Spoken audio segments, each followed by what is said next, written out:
My name is Raymond and I'm the National Program Manager of Prison Fellowship Canada. I got involved with the work of this ministry 7 years ago as I looked around me in this modern day context through the lens of Scripture and saw a change in the disparity of what we call poverty today and what that actually looked like 2,000 years ago.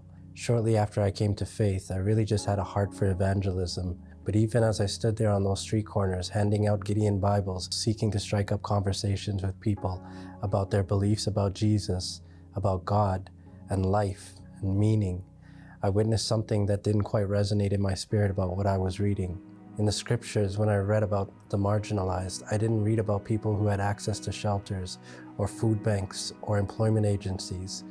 I didn't read about people who received government assistance or carried a cell phone even while living on the streets and having access to these kinds of amenities.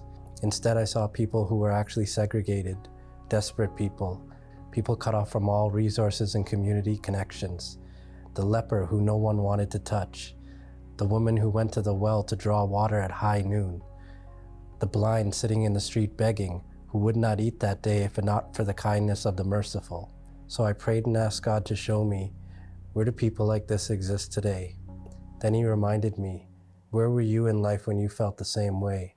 And immediately I thought of prisons, prisoners, and the time I spent incarcerated.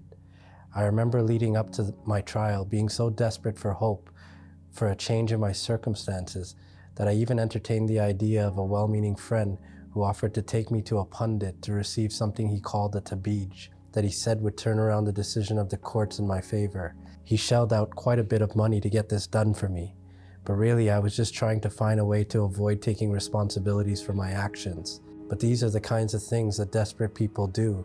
We're most vulnerable to receive new ideas and try new things when we really don't know ourselves. In the New Testament, the church is described as a pillar and foundation of the truth. I wanted to take the truth to people who were desperate and hungered for it, the way that prisoners hunger and thirst for the truth. It was through the scriptures that I learned how to take responsibility for my actions. It was through the scriptures that I learned about God's grace, unmerited favor, nothing that I did or have done, but the free and generous gift of God. God believed in my life even when it felt like no one else thought or believed I would ever change. That's the kind of hope that the gospel brings.